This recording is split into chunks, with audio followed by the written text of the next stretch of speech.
कार्यकाळामध्येच त्या ठिकाणी भरण्यात आलेली आहे. मराठा समाजाचे प्रश्न सोडवण्याच्या दृष्टिकोनातून माजी न्यायमूर्ती माननीय शिंदे साहेबांच्या नेतृत्वाखाली जी समिती गठीत करण्यात आली, आपण बघितलं असेल की या समितीच्या माध्यमातून त्यांनी अथक कष्ट करून विविध भागामध्ये प्रत्यक्ष भेटी देऊन राज्याच्या बाहेरही ज्या ज्या ठिकाणी जाणं आवश्यक आहे त्या ठिकाणी जाऊन कागदपत्रांची तपासणी करून नियम कायद्याच्या चौकटीत बसणाऱ्या ज्या ज्या काही बाबी आहेत, आपल्याला माहिती आहे की यापूर्वी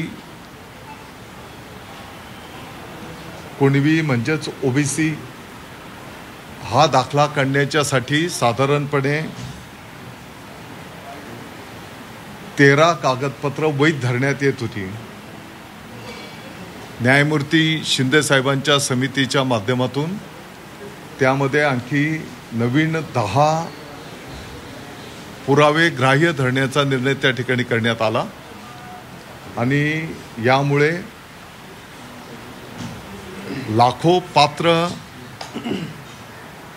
लोकांना त्याचा लाभ मिळताना आपण पाहतो आहोत आणि त्यामुळे त्याचे दाखले पण संबंधित लोकांना त्या ठिकाणी मिळालेले आहेत.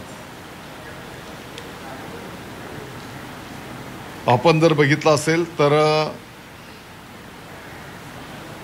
दुसरी एक मागणी माननीय जरांगे पाटील साहेबांची होती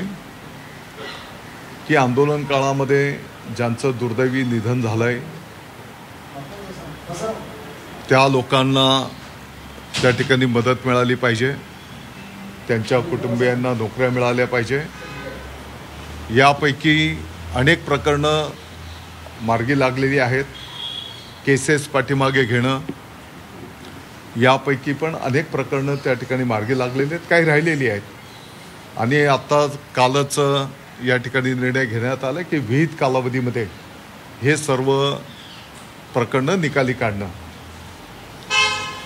आणि म्हणून या संदर्भामध्ये सुद्धा पाठीमागच्या काळामध्ये अतिशय संवेदनशील पद्धतीने काम करण्यात आलेलं आहे. माननीय अण्णासाहेब पाटील आर्थिक मागास विकास महामंडळाच्या माध्यमातून आपण जर बघितलं असेल तर 10 लाखाची कर्जमर्यादा वाढ करून 15 लाख त्या ठिकाणी करण्यात आली आणि यामुळे लाखो उद्योजक त्या ठिकाणी समाजाचे निर्माण होण्यामध्ये आपण यशस्वी ठरलेलो आहोत. सारथी संस्थेच्याही माध्यमातून साधारणपणे समाजाचा अनेक उमेदवार त्या ठिकाणी MPSC असेल, UPSC असेल या स्पर्धेच्या माध्यमातून